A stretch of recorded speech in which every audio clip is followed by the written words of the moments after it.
Good evening, everyone. I'd like to call this meeting to order. This meeting of the Denville Township Board of Education is being held in accordance with the Open Public Meetings Act. Notice of this meeting was provided to the Daily Record and/or the Star Ledger of Morris County, has been delivered to the Township Clerk, and has been posted on the bulletin board of the Board of Education office and at each of the school buildings in the district. Roll call, please. Mr. Anderson, Here. Mrs. Aidelis, Here. Dr. Abunatitassen, Here. Dr. Moore, Here. Mr. Kim, Here. Mr. Cass, Here. Mr. Capello. Mr. Capello says he will be here a few minutes late, so. Okay, I believe there's no need for executive session, so if everyone can rise for the Pledge of Allegiance, please.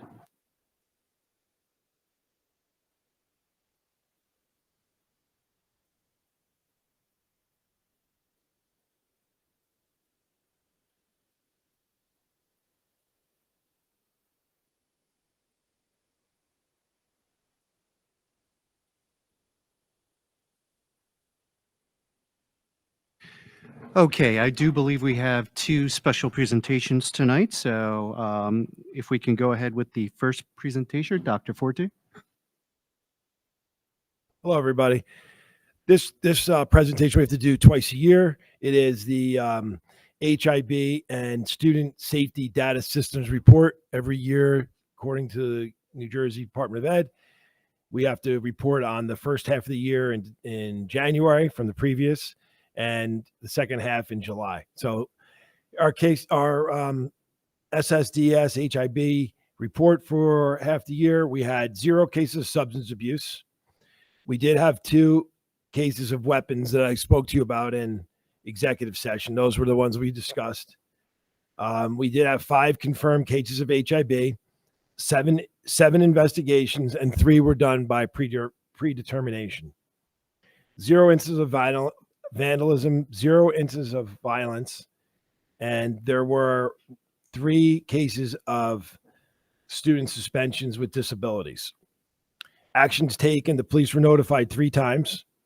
There were 5 in-school suspensions and 1 out-of-school suspension in the first half of the year. Throughout the year, we've done many different trainings and programs. For example, you even underwent a training on HIB from our attorney a couple months ago. So we did 29 trainings, 55 programs. We embed HIB prevention actions in the teaching and learning. We build student relationships.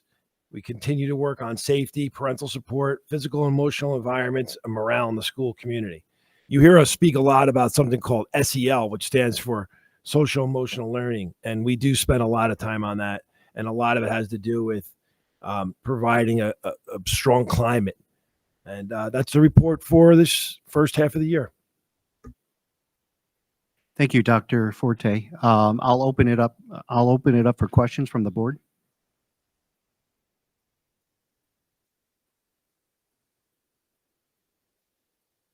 Okay.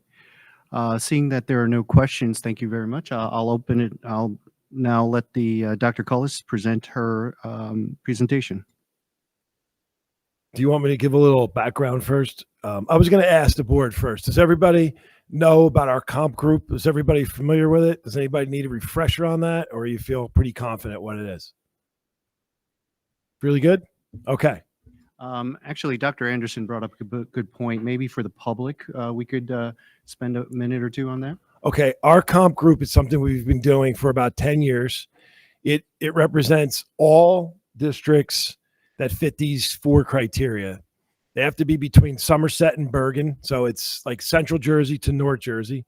They have to be K-8. They have to have between 1,000 and 3,000 students. And they have to be what's known as DFG-I, District Factor Group I. So that's a socioeconomic measure. So these 12 districts that Dr. Cullis is going to go over with you as how we compared with our testing performance is all related to this comp group. And it's not like this comp group is just a select group of those 12. It's all of them. Sometimes some drop out because they might get smaller. You know, like or they get too big, and then we refix it. But this 12 group has been, this group of 12 districts has been the comp group for a while now. Okay, thanks. So the presentation is going to be using the data from our 22-23 NJSLA. It's the same data that I presented in October, but in October we don't have the benefit of anybody else's data, so it's difficult to know exactly how we fare compared to anyone else. What we do get at that time is very useful for teachers because it's very granular. We know exactly for each student which skills they know and which ones they need more work on. But overall, it's hard to compare how the district is doing in different areas because the benchmark actually changes every year because the students take a different test each year, and even what a 5 or an exceeding expectations, the number changes. So one year for a grade it could be 799, and the next year that grade it's 816. It really depends on how the students in that grade across the state perform. So this is a really important part that Dr. Forte has put together, coming up with a group for us to compare ourselves to, and it gives us an idea, how are we doing overall as a district. So the first slide is the data, just a quick data review of the actual achievement numbers, comparing 21 to 22. So you have this presentation, you can look in there and see what our achievement scores actually are. Now, when we compare them with those 12 districts and figure out the ranking, you can see what our ranking was in ELA for 2022 versus 23.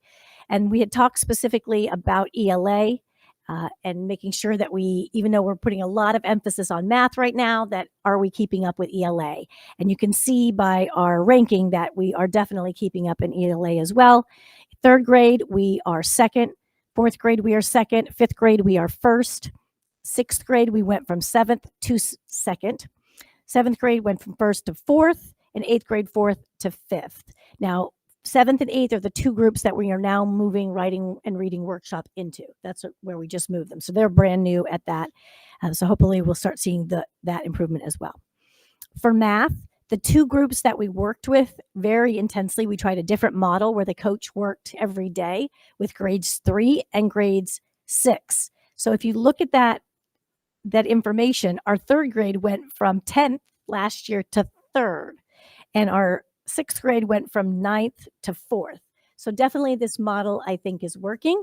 And this year, our coach is working the same methodology with 4th and 7th. So we did everything by moving around the curriculum, deciding which is the most important, which should be taught first, even not following necessarily the sequence of the book, but putting it into a logical sequence for students to attain the skills necessary to be able to practice it before they actually take the test on it. Now, here are the actual districts. So you can see we are the green and how we did in each of them, and that's the mean. So some of these districts are higher and obviously some are lower, but that's the mean achievement score for that grade level. And our highest was in 5th grade. And I mentioned when I presented in October, I was particularly pleased with our 5th grade because that was also our grade level that needed the most assistance, extra assistance outside of the general classroom. They probably got hit the hardest, had the biggest impact from COVID, and yet they came out with a 782 as their mean. So we're very, very proud of all of them. Again, the ELA test scores are at the bottom. For math, so you can see that in third, we already mentioned this, but third grade was third, 4th grade was 12th, 5th grade was 5th, 6th was 4th, 7th and 8th were 11th. Those are the grades that we certainly are working on. It's only a few percentage off, but those are the grades that you can see the mean might be only a few, 8th grade more. One difficulty with this is that not everybody, only 5 of the districts have a geometry program. So that the kids that we have in geometry their highest level is algebra. So our geometry kids would be compared to algebra. So I didn't include that. It's totally different kids that would be taking that assessment. So when this 8th grade number is just 8th graders who are not in any advanced coursework. So they're taking a core 8th grade program, and same with 7th. So we pulled out all of those algebra geometry students for that. And I want to talk a little bit more about this particular one, because if you recall, we had this specific discussion about 6th grade. We always seem to have a decline from 5th to 6th. The same skill set is relevant from 3rd to 5th, and then the next grouping is 6th to 8th. So it is a little bit of a different testing format, and we always seem to drop from 5th. It's like we work our way up to 5th, then it's a new testing format. It's a little bit harder, and we kind of go to the bottom and work our way again. We did see still a decline from 5th grade. That core group, or that cohort, 88%, they went to 78%, but that was 10% less than we normally would drop. So it is a less of a drop there. And with that, we also saw that that group went from 7th to 2nd. You know, remember we talked about ELA and what we wanted to watch that measure. This is that measure. So I just wanted to make sure that we are seeing that that group really, even though the actual percentages went down, and we'll continue to work on that, as far as comparison to other districts, it actually went up quite a bit with that. So any questions? Thank you, Dr. Cullis. I'll go ahead and open up for any questions from the board. Mr. Kim, I have a question. Go ahead. All right, go ahead, Doctor. Yeah. Just a refresher for myself, the math where we had that 3rd grade and 6th grade, right? And you mentioned that we're going to have the same thing in 4th and 7th grade. But this is in addition to the incoming 3rd and 6th grade, right? That's Yes. So Yes, so- 3rd and 6th are continuing with the program that we worked on last year. So they're still working using that same program. And then, so they're just kind of, going with that. They're meeting with the coach on an infrequent basis, because right now the intensity is with 4th and 7th, but she still does meet them at their collaborative time, and going over, and of course, any questions that they had. So hopefully we'll see the same dramatic increase for 4th and 7th this next year. And then she'll work with 5th and 8th the next year. Mr. Anderson. Thank you, Dr. Cullis. Appreciate the information. I always appreciate the way you analyze the data. Can you go back to slide 3 for a second?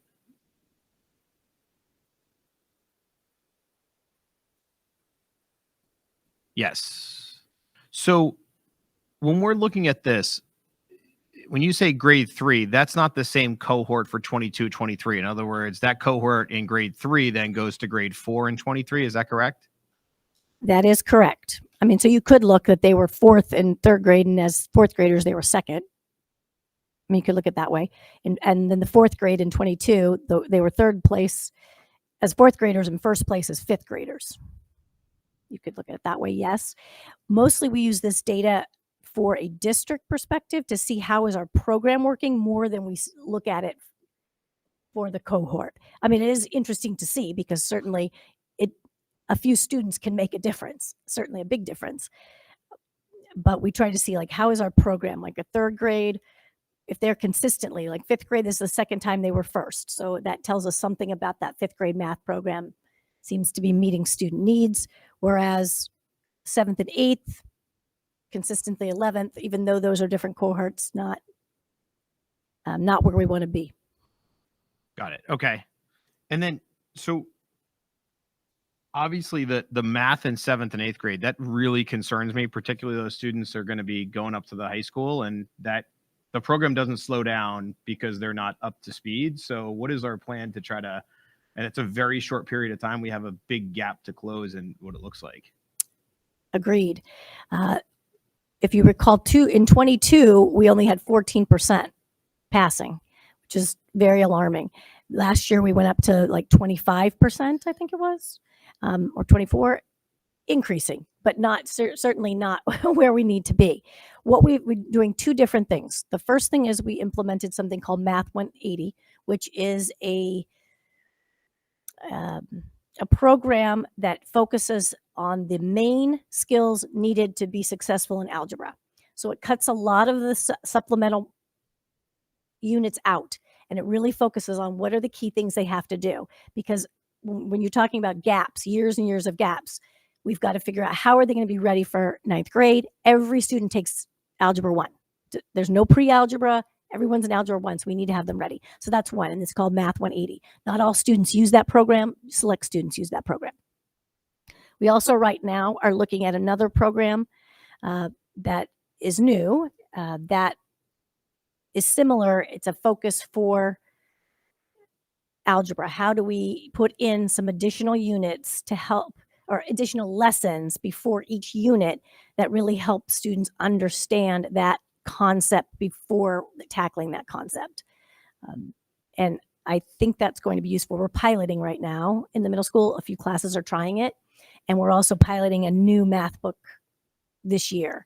And we're hoping to purchase it for next year. So those are the things that we're doing right now. We also have some students doing the online tutoring. And we also have spots open at Mathnasium for any of those students who want to participate. We're not getting a lot of takers for that, but we have a small group, and it's students that need to take it. So I'm glad that they are participating and taking that opportunity. Certainly is a high focus for us. Thank you, Dr. Calls. Appreciate it. So I have just a quick follow-up to what Mike just brought up. Do we have some short-term metrics and early warning on all these new things that we're doing to see if the kids are actually making progress and making adjustments as we move along?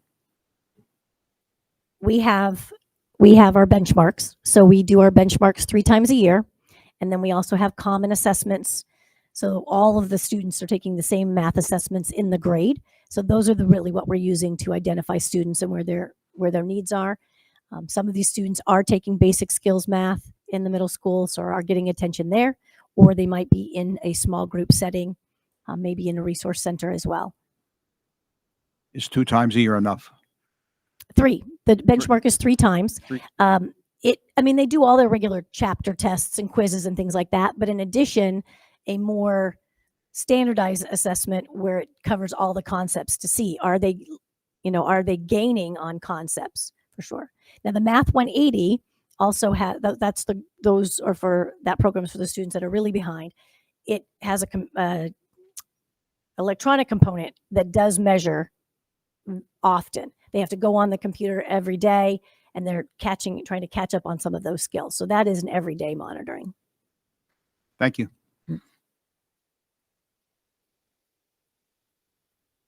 Thank you, Dr. Cullis. I guess the one final question that I would have is we rolled out the math program to 2 grades last year, and then we're doing it again for this year, 2 more grades. Could there be discussions or plans to roll it out to the rest of the grades so that the other grades can benefit from the advanced teaching, or however you want to describe it, so that hopefully we can bridge that gap sooner? Well, the plan is that the last grouping would be next year. So this year's 4 and 7, next year would be 5 and 8.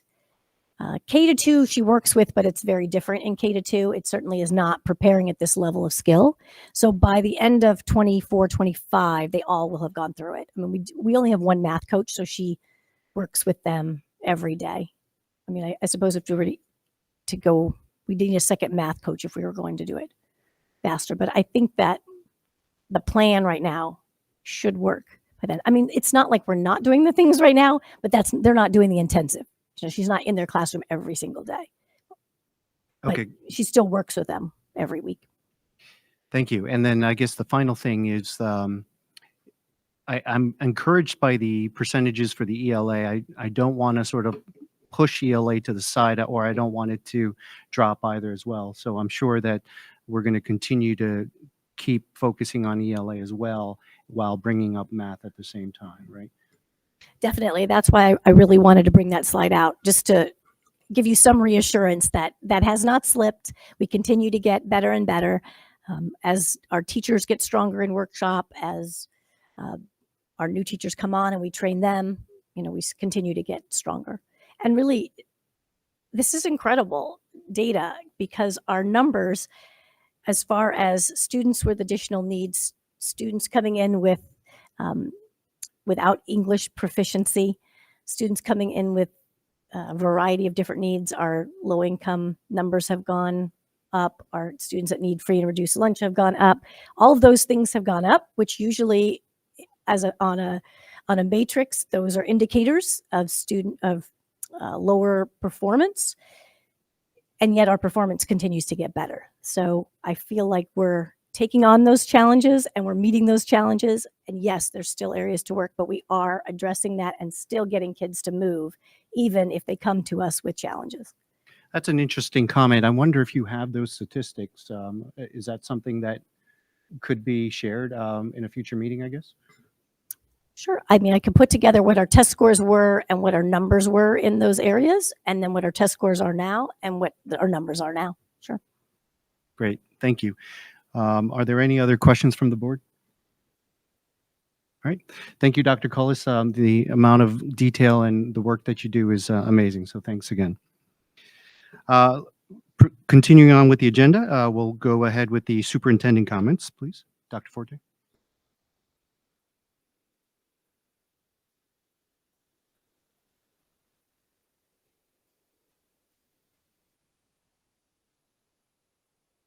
So I want to review our goals for the year to start off.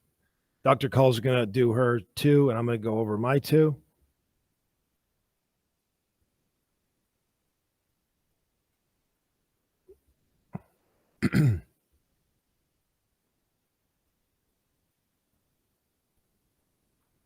So our first goal was to continue to develop the tiered systems of support. I'm sorry, that's Dr. Cullis. The first one is continue to investigate, plan, and communicate options for expansion of current buildings to accommodate possible increases in student population. This included creating an ad hoc committee to investigate and report to the board. And it also include reviewing demographics and the facilities and all the different town projects that are happening throughout the town. And this presentation from the ad hoc committee was presented to the board on December 11th. And the second goal, number 4, was to develop a plan for consistent and streamlined communication. We have put together a committee chaired by our communications consultant, Ms. Marinello.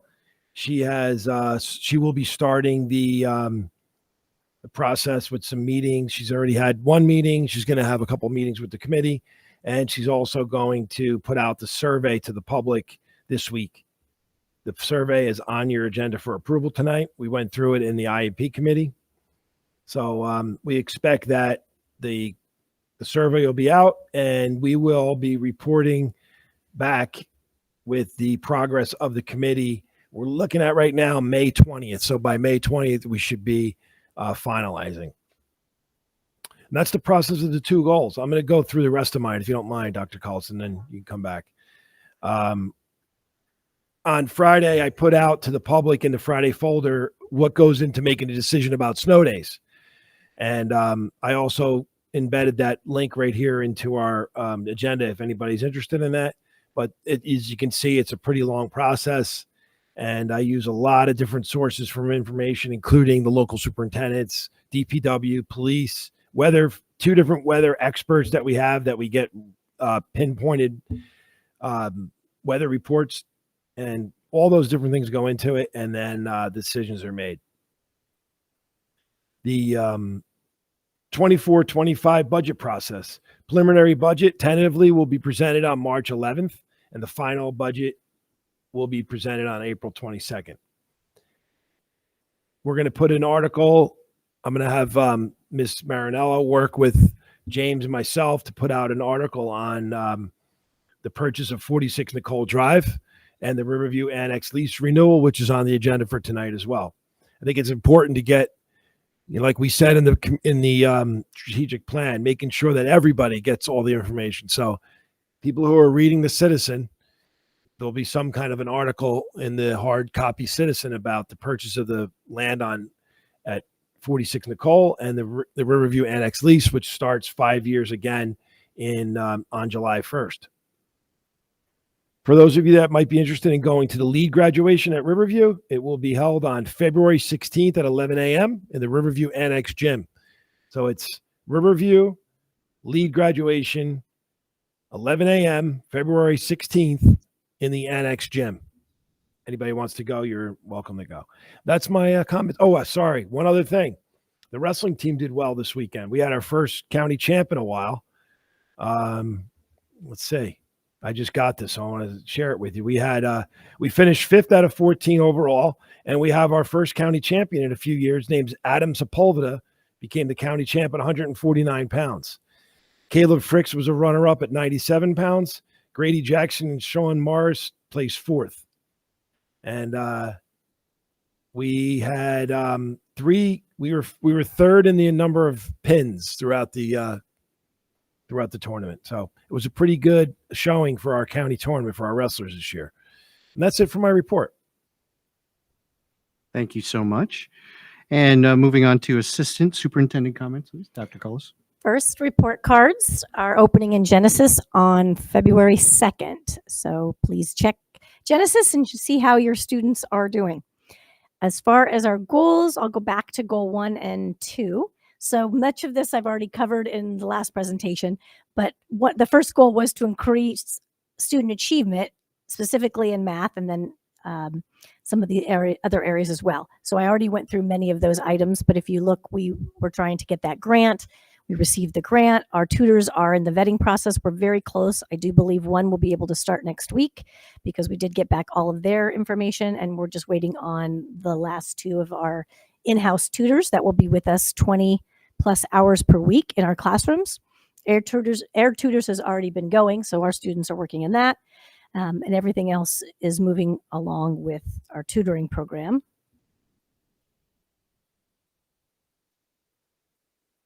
With science and social studies, we wrote new curriculum, we purchased new science texts, and we wrote the elementary social studies curriculum, did training already, and now we're working on looking at science for K-5.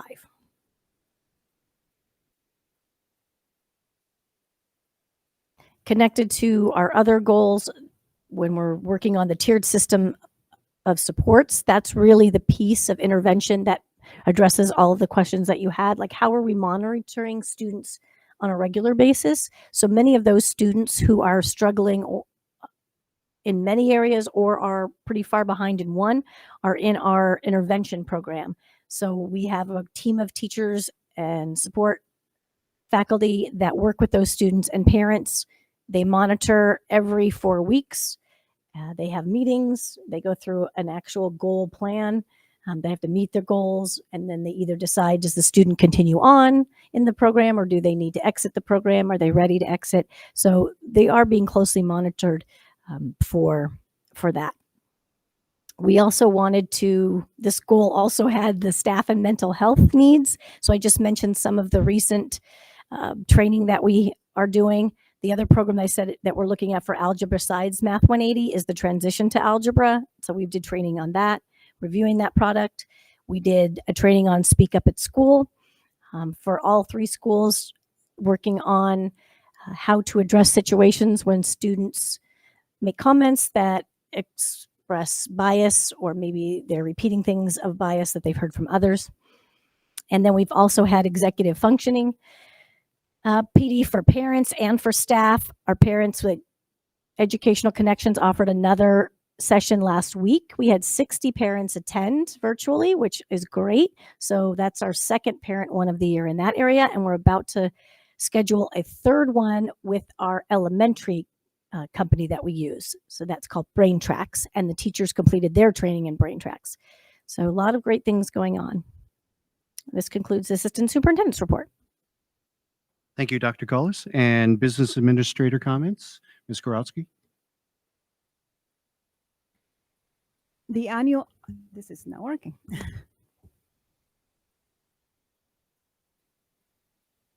All right, let's try it again. Can you hear me? All right. All right,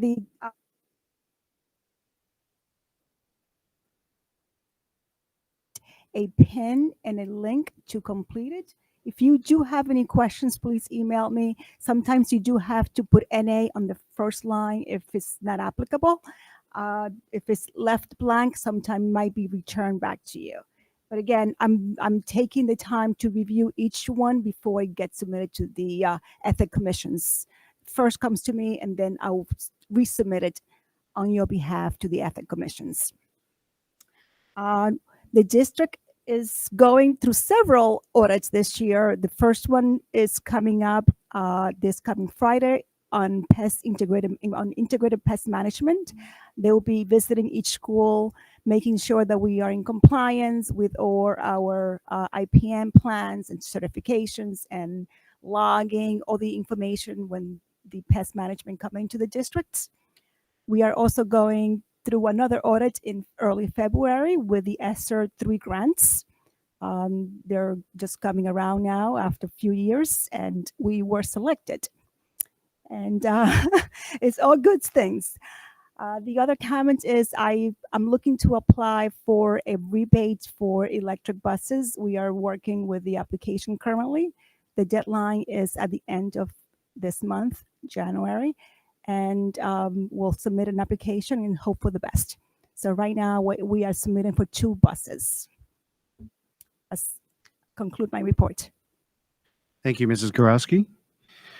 All right, and now let's open it up for public discussion, agenda items only. This portion of the meeting is open to any individuals for the purpose of addressing resolutions on this agenda or matters that they find is important to the Board of Education and is governed by Board Policy 0167. Prior to making a comment, the members of the public are required to state their names, addresses, and the subject matter of the comment. Comments are limited to 3 minutes per person. No participant may speak more than once on the same topic until all others who wish to speak on the topic have been heard. Comments made by the members of the public may or may not be responded to by the board or district administration. Any response that is provided will be made at the end of the public comment period after all comments have been heard. The board asks that members of the public be courteous and mindful of the rights of other individuals when speaking. Students and employees have specific legal rights afforded by the laws of New Jersey. Therefore, comments regarding specific students and employees will not be responded to by the board. The board bears no responsibility, nor will it be liable for any comments made by members of the public. Members of the public should consider their comments in light of the legal rights of those affected or identified in their comments and be aware that they are legally responsible and liable for their comments. All statements, questions, or inquiries shall be directed to the board president. I'll open up public discussion at 8:03 p.m.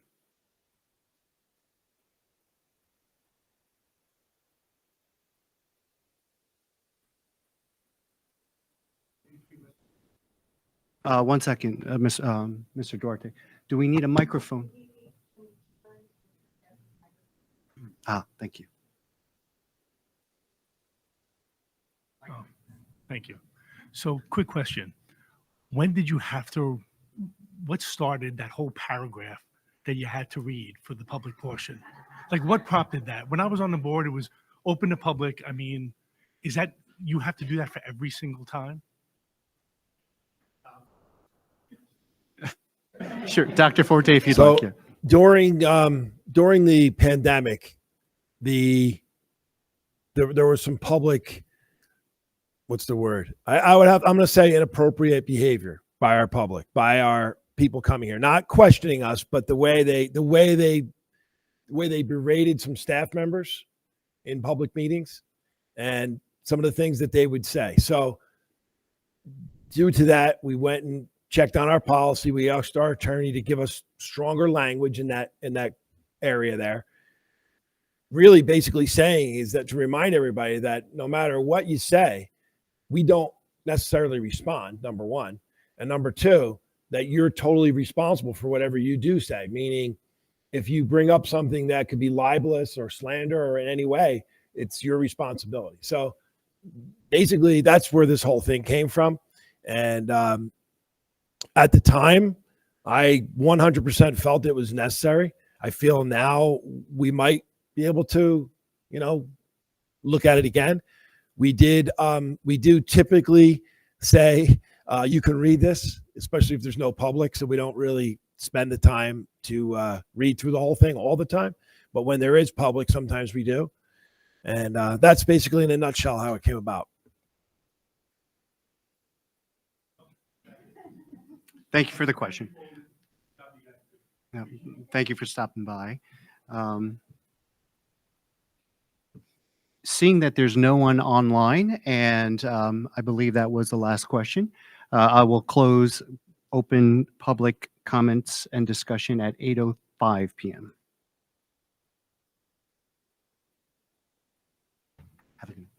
Moving on to with the agenda, old business. Mrs. Zadelis, if you could go ahead and take us through that, please.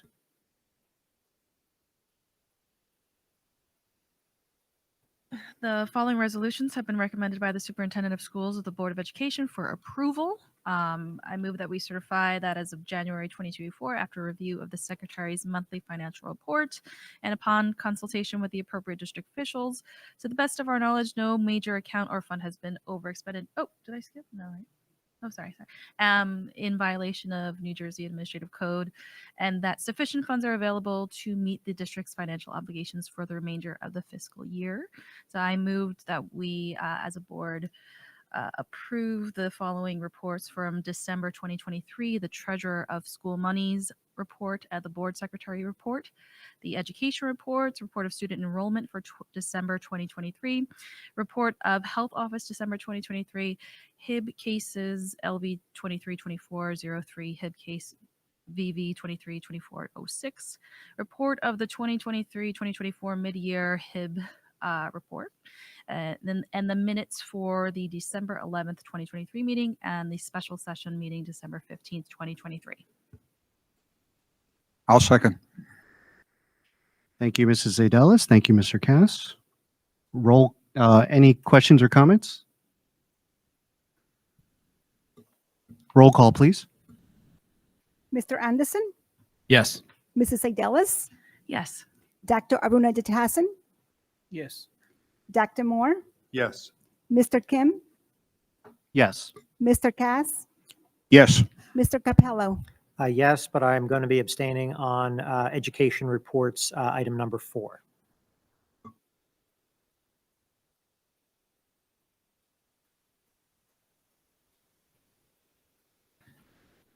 All right. Thank you very much.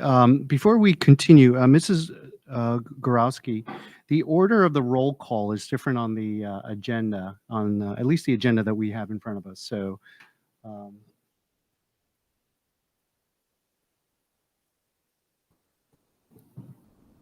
Mr. Kim, if typically the president can set that. You can, yeah. the copy I have has Dr. Moore first and myself last. So is that what you see in your copy as well? That's what I see. Okay, great. Thanks. So we'll give Mr. Gorowski a second. You're right. I do have an old copy. Yeah, no worries. No worries. Do you need another minute or we're good? Oh, thank you very much. Okay. So moving on with the agenda, we'll go on with new business. Personnel. Dr. Aruna Jatahasan, if you could take us through that, please.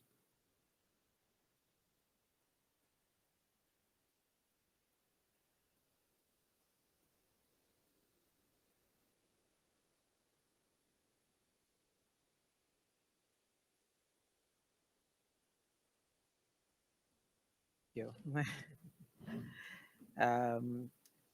New hires and there is resignations, retirements in up to A through M. And there are leaves of absence from item number 2, 3, 4, 5. And there is a separation agreement in item number 6. And there is a revised job description, item number 7, and a RBT registered behavior technician job description in item number 8, and a substitute hire in item number 9. I'll second. Thank you, Dr. Aruna Jatahasan. And Mr. Anderson. Questions?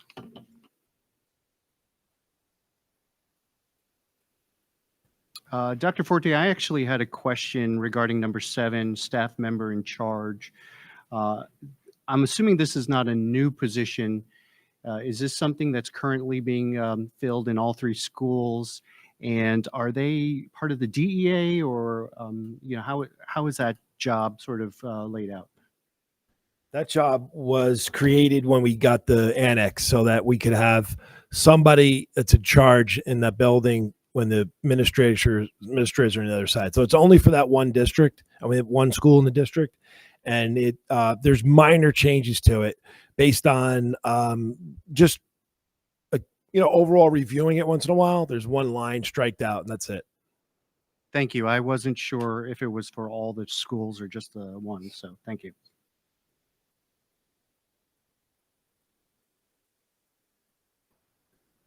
Seeing that there is no other questions or comments, roll call, please. Dr. Moore, Yes. Mrs. Sedelis, Yes. Dr. Abunayatasan, Yes. Mr. Cass, Yes. Mr. Anderson, Yes. Mr. Capello, Yes. Mr. Kim. Yes. Okay, moving on to the next agenda item. Before we proceed with this, the resolutions there, Dr. Moore, do you want to give us any highlights from the meeting minutes? And if not, please proceed with the resolutions on the agenda.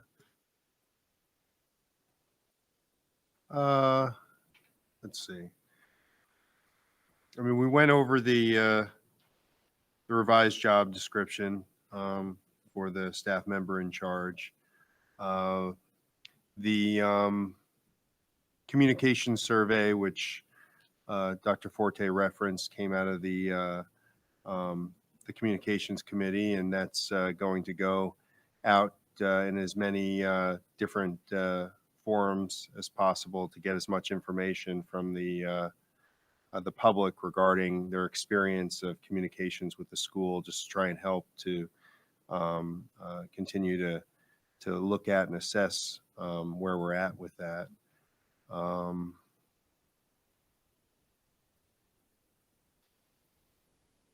then there's the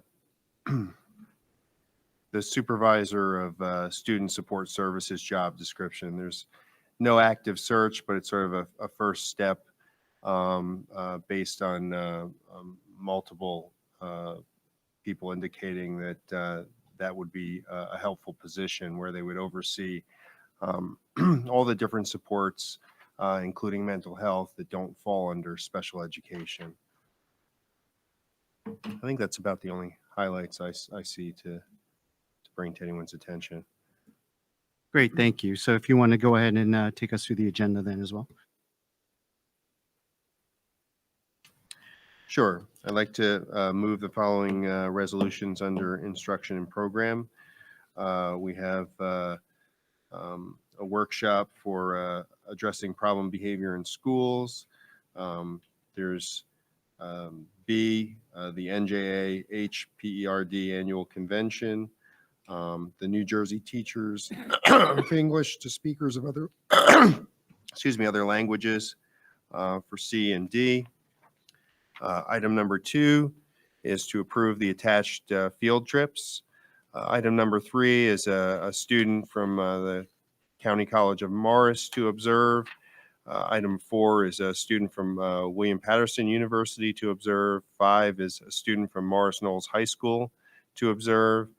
And item 6 is a student from the Morris County Academy for Performing Arts to complete an internship. Item number 7 is to approve Brooke Arthur as executive coach for Cindy Costanza. Item number 8 is what I had previously mentioned. It's the attached community communication survey. Item number 9 is a mentor-mentee fee. Item number 10 is a student from William Patterson University to observe. And item number 11 is a student from William Patterson University to complete an internship. I'll second. Thank you, Dr. Moore. Thank you, Mr. Capello. Any questions or comments?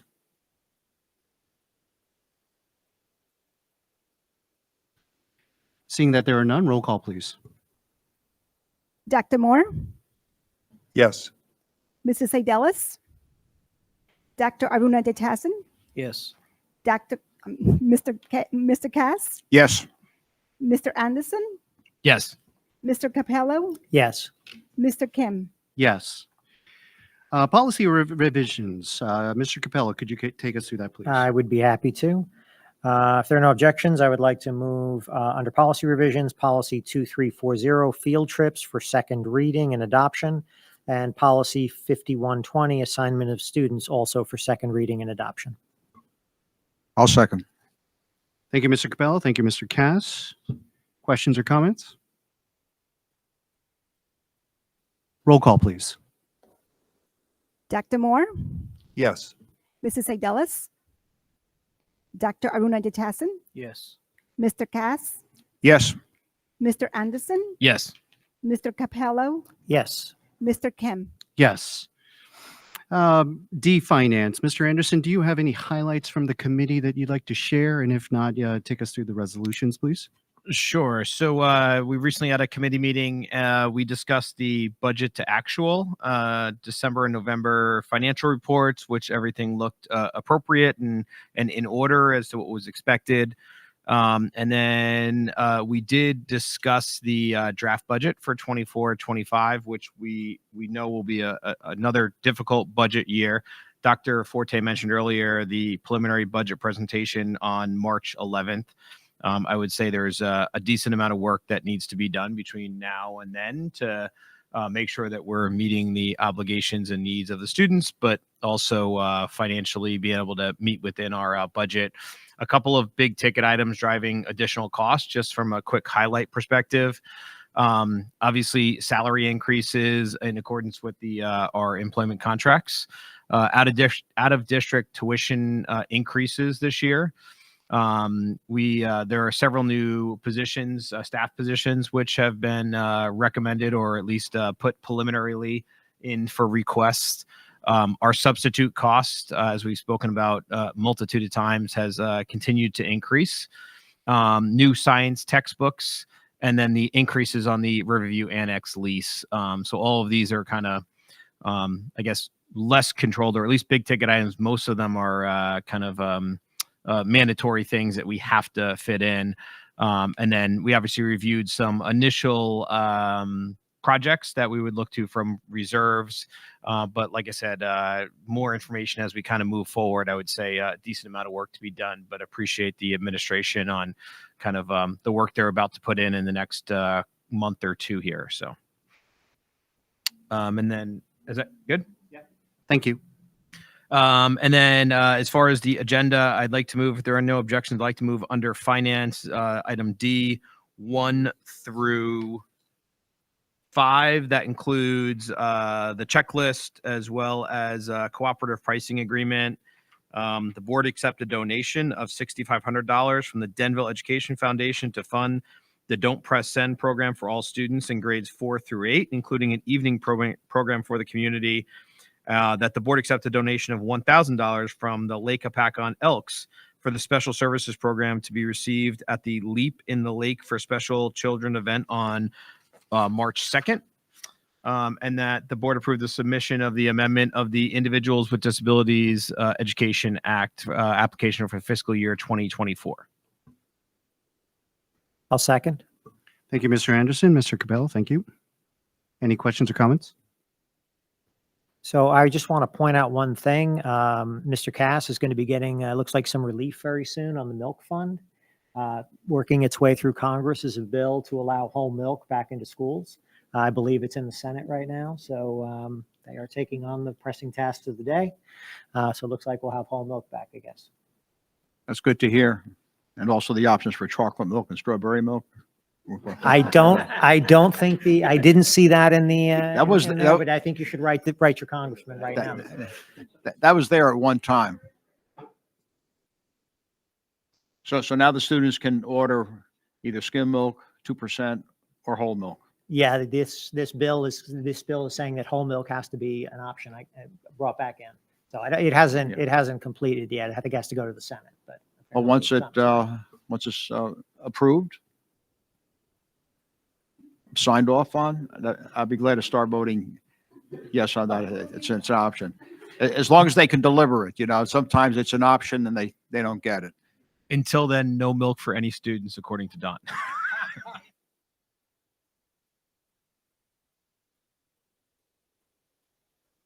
I want to continue to thank the Denville Education Foundation for their generous donation of $6,500 for that program.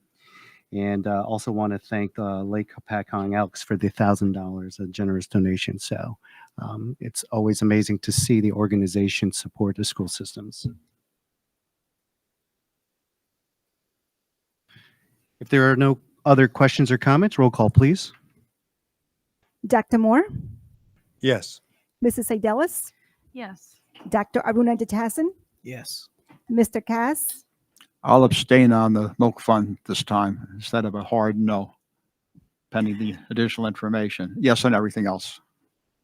Mr. Anderson, Yes. Mr. Capello, Yes. Mr. Kim. Yes.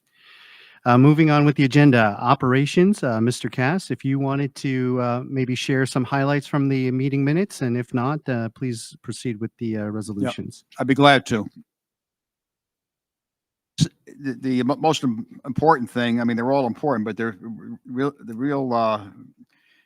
thing we got to wrestle with here is the flooding of the garage. And the administration gave us some good statistics if you had a chance to read the report. If not, the garage has flooded 3 times in 12 years. And it's very, very expensive here. We have a $23,485 repairs to be done on the garage. And our business administrator has looked into FEMA for aid. We found out that FEMA's intervention is done on a county by county basis, and Morris County's benchmark to get aid is 17 million. I would guess they'd be able to exceed that number. We did discuss flood insurance as an option, and the annual premium estimate for flood insurance is $80,000. So it's really cost prohibitive, and if I recall, it's high deductible too, right? $10,000 deductible that goes along with that. So.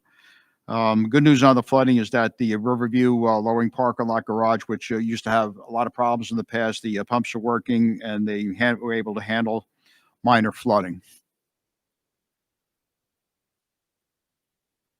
Thank you, Mr. Cass. If you want to proceed with the agenda. Yeah, I'll go on to the operations motions here. Transportation, there's nothing to vote on tonight. But on buildings and grounds, we have item 2.1. I'm going to ask the board to approve the attached addendum to the original lease dated December 1st, 2019, the St. Mary Schools property, now known as the Riverview Annex, for rental of the property from July 1st, 2024 through June 30th, 2029. And item 2.2 is that the board approve Eagle Scout projects for donations to Lakeview School. You have reference FC1 and FC3. Nidhi Pandravada completed one in December 2023, and Aryan Sharma's project is in progress. And number 2.3 is to approve the attached quote for remediation work at the bus garage due to the flood December 18th, 2023. So on our agenda too is to drill down on the options for the bus garage. We have two issues there, which are we've been talking about. One for a long time is the getting bus drivers. That's been an ongoing problem, and we need to see if we can really come up with some real viable solutions to address that. And also, as I just mentioned, the flooding of the garage. And we do have some mitigation in place with moving the buses when the forecast is bad and all of that, but it's very costly, and eventually could have a worse flood where all the tools and the whole building's completely damaged. And a lot of times you see these houses that are flooded in my neighborhood and everything, they're inhabitable. So we certainly don't want to wait to get to that point with the bus garage. All of a sudden it's unusable and unbuildable. Thank you, Mr. Cass. I just want to clarify, we don't have a second on the resolutions. If I I'll can get- second. Thank you, Mr. Anderson. So thank you, Mr. Cass. Thank you, Mr. Anderson. Just to be clear, for the board that's voting, I think we just voting on 2.3. Those comments I think that were not part of the resolution. So I just want to be clear that when we do vote, thank you for sharing, Mr. Cass, but those comments I think are not going to be voted on right now, right? So Can I ask just a quick question? Is that okay, Mr. Kim? sure, please. For the quote for the remediation work at the bus garage, I believe this is the second flooding that we've had in a very recent past, within a few months, correct? So the $23,000, $23,485, is that for the first round of work done, or how much was the first round of work done? That was for the first round of work. The second round is very minimum. I We do were not, I in do the- not have a quote yet. Okay. Because we were in the process of like getting some of that remediation was done and then it flooded again, correct? If you could just kind of clarify where we were at with that. That is correct. December 18, we had that a lot of rain and it flooded a lot. And this quote for $23,000 is for the remediation of the inside of the bus garage, the floor, the walls, the electrical, the heating unit. There was a lot of damage. Then January 10th, I want to say that we had more rain and we did have some water, but very minimum damage. So the impact of the second flood, it was not material, very material. We will have a little cost, but it's not as substantial. Then do we expect, I think if I recall correctly from the committee meeting, we were going to try to submit this through our standard insurance and we have a $10,000 deductible. So we expect hopefully to get some of this reimbursed. Is that correct? That is correct. Each building has a $10,000 deductible and we'll be submitting it through our general insurance liability. Thank you.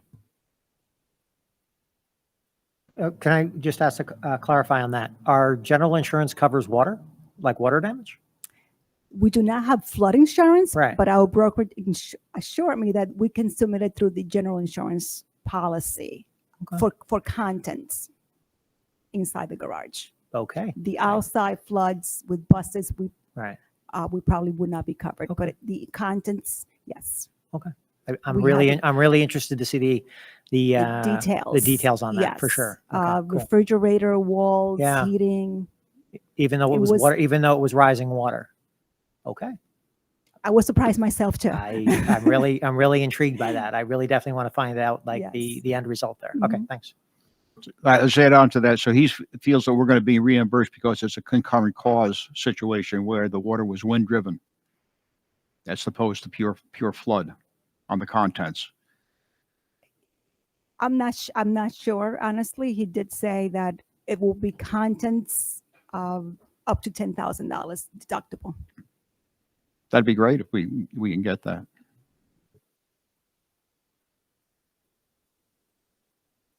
If there are no other questions or comments, roll call, please. Dr. Moore, Yes. Mrs. Aidelis, Yes. Dr. Aruna Detasan, Yes. Mr. Cass, Yes. Mr. Anderson, Yes. Mr. Capello, Yes. Mr. Kim. Yes. All right. For the good of the cause, we already went through committee reports, so any kind of discussion items or correspondence that the board has, please. Mr. Kim, may I? Yeah, please, Mr. Kim. Yeah, I was going to ask this during operations, but I figured it better save it for good of the cause. So the bus garage, I mean, the continuing of the flooding, I think we've had discussions in the past about we're basically keeping buses, in a marsh, in a wet environment. I'm sure it's cutting back on the lifespan. There's probably lots of issues with that bus garage. Should we really think about relocating that bus garage? Should that be really the better long-term solution? Or is that something we should even talk about? Dr. Forte came to me saying that he'd really like to create a task force for transportation. And I was under the impression that that was one of the items that he wanted to sort of address. Dr. Forte, did you want to talk about the transportation task force? I do. I wanted to take a minute to see what people's schedules are like. Maybe we could pick a time to have this meeting. Maybe if everybody's okay with it, could we have the first meeting on the 8th of February? because we have finance at 4:30. Then we could do the task force at 5:30, and Dr. Cullis could do hers at 6:30. So this meeting that you're asking is for the task force ad hoc committee, right? Yes, So, and that's James. That's Mr. Kim. That's Mr. Cass and Mr. Anderson. So we have committees on the 8th at 4:30 and 6:30. Could we fit one in the middle at 5:30 with the transportation task force? I'm good with that. I actually have a 6 p.m. meeting. Okay. I could do earlier in the afternoon. I don't Can know. everybody do earlier, like 3:30?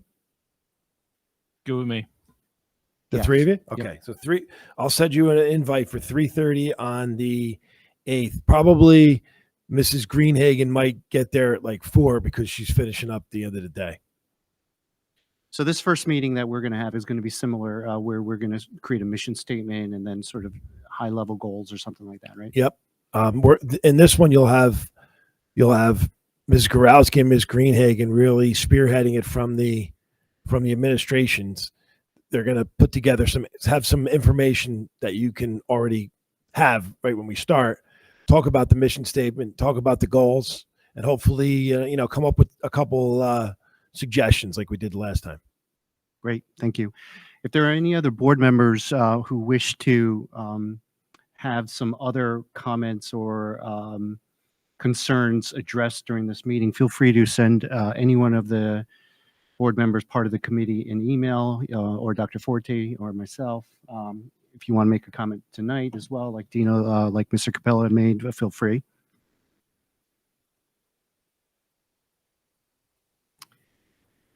Any other questions or comments for the good of the cause? I do have a sort of a laundry list, but I'll let other board members. So one of the statistics that I wanted to provide during this time was as a follow-up to the special space considerations meeting. So looking at the December enrollments, we were at 1,705. 1,705 students. And just as a reminder, Dr. Grip's projections ranged between 1,675 and 1,735. So we're like right smack in the middle, it looks like. And I'll do that every month with regards to the statistics. I will address the liaison assignments. I sort of did the committees first because I felt that was more important. So any requests for liaison assignments like PTA or others, please send me emails. As a follow-up to what Ms. Gorowski said, the School Ethics Commission disclosure statement, yeah, please make sure that if you answer no, any of those open boxes below it, just put an NA because there will be a glitch and you'll have done all that work and you'll have to redo all that work. So Dr. Forte had provided a link for the hour of code. So I wanted to thank all the teachers and administrators who were involved with the hour of code. I'm strongly a proponent for coding, and I think that's really the future. So I'm sorry I missed it, but I think that was a great program. That there was a week of coding, I think, that the students were able to benefit from. So yeah, it used to be called Hour of Code, but now it's Computer Science Week. People still call it Hour of Code. We've been doing it for a long time, but the kids are still excited about it. We get some dignitaries from around to come in and do some coding with the kids, and really great program for the kids. Yeah, I sat through it maybe last year or 2 years ago, and I was really impressed by their ability to code at that age, and it's so impressive. So really happy that we're continuing to do that year after year.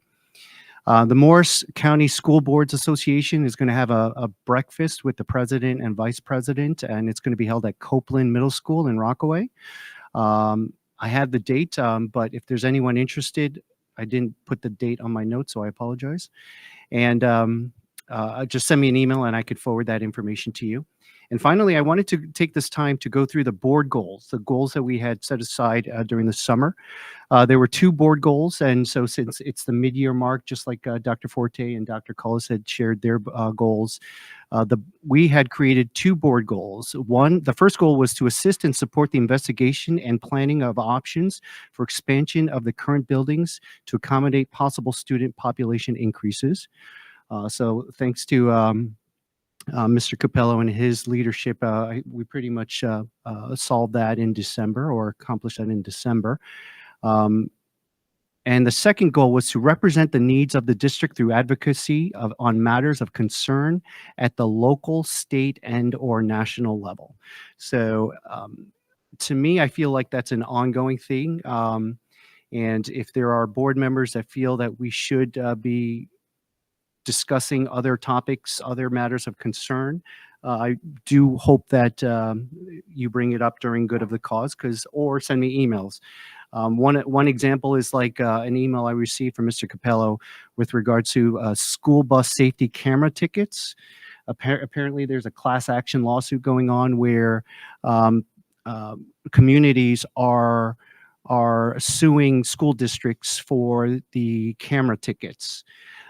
Fortunately, and Dr. Forte, I don't know if you want to talk about this, but your summary was that since it's not automated, we would be safe. But did you want to share?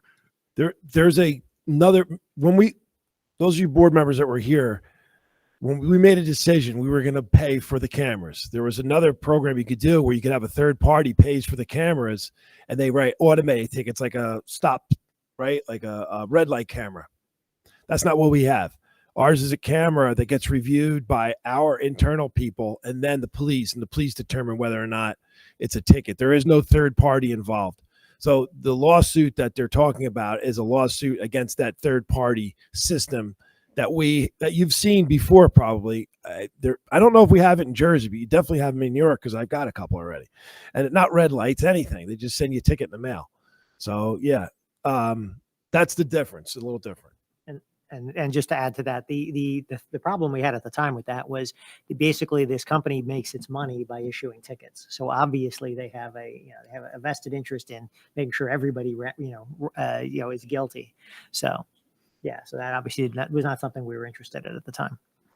We were really not interested in it wasn't a money making thing. We were really, let's face it, there was an epidemic of people driving past the buses. If you guys remember back when we were doing this, and we needed to do something to try to help this, because it was really out of control. 120, 130 bus passings a year.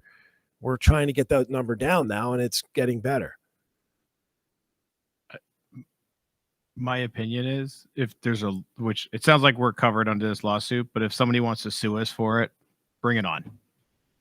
That's crazy, right? I mean, we can't be risk averse to everything here, guys. This is for the kids' safety. And like I said, it sounds like it's not applicable, but if it ever does become applicable, go ahead. Please sue us.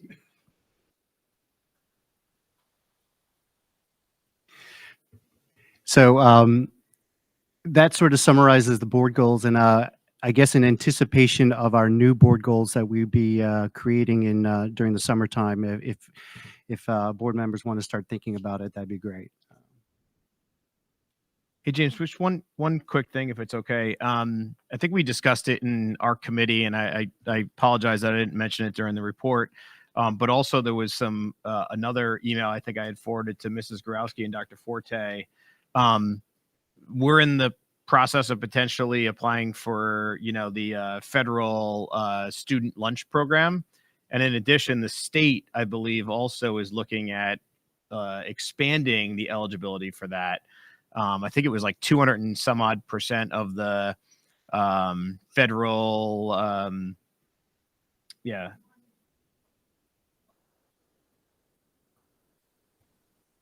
federal poverty level, correct. So anyway, it's just another piece of information that came across that I think was interesting, and it's kind of coinciding with timing that may be very interesting for us. So I didn't see, was that looking like the state was going to fund that, or were they just going to expand it and put it on somebody else's tab? It looks like they're going to fund it this time. If they're going to increase the amount of income that will qualify the family to receive free or reduced lunch. Right now it's really low, so they're looking to increase that level of income so other people can qualify. Yeah, when I looked at it very quickly, just taking a family of 4 as an example. I think that number was just under like $70,000 a year. So it could really expand the amount of like lunches that we would have to provide significantly if you think about that number. So I mean, I was surprised to see that. I mean, it's great if that's what the need is. I understand why, and if they're going to fund it, that's okay with me, as long as they're going to continue to fund it for. I think it was only a year they were talking about initially, right? Just a pilot. It's a pilot program. This is the first time that they're going to try it to see how it goes. During the pandemic, they opened it for the entire population, and it was a need. There was a need, and they see that the need is still there. So they're going to open up this pilot program to see how it goes, and the following year they probably will reevaluate and either continue or drop it. Yeah, thank you, Mr. Anderson, for sharing. I did read that email or that article as well. So it does look like that free lunch program might be bigger than we are sort of estimating if we factor in the state poverty level numbers as well. So, yeah, please keep us posted on the status of. Oh, and that's contingent on whether the district is eligible for the national or federal free lunch program. Correct? We are in the process of applying. The application is not ready yet. We'll be applying mid-February and going through the trainings, and then they will come and audit us the first 3 months to see if the district is in compliance with the program, and if everything goes well, yes, they will approve it. Yeah, if I remember correctly, the cost was going to be like 6 figures for the district. So yeah, I'm eagerly waiting for that application status. Any other for the good of the cause or board meeting highlights then, Dr. Ford? I have Riverview Annex lease, communications survey, 2 donations, and Dr. Culler's presentation. That seems fine by me. Yep. Okay, if there's nothing else, then we'll proceed with the or continue on with the agenda and open up comments to the public at 8:42 p.m.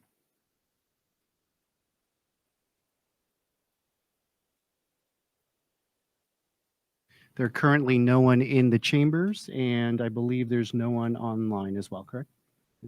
No one's online, so I'll close open public comments at 8:43 p.m. Is there a need for executive session, Dr. Fortney? Yes, there is. Mr. Capello, could you take us through executive session, please? I would be happy to. I move to convene an executive session in accordance with Section 8 of the Open Public Meetings Act. The purpose of this closed session will be to discuss negotiations, legal, security, and personnel issues. Minutes of the session will be made available to the public when the need for confidentiality no longer exists. All in favor? Second. Forgive me. Yep. Second. Mrs. Adela seconds. Thank you very much. Thank you, Mr. Capello. All in favor? Aye. All opposed? Abstentions? Okay, we are in executive at 8:43 p.m.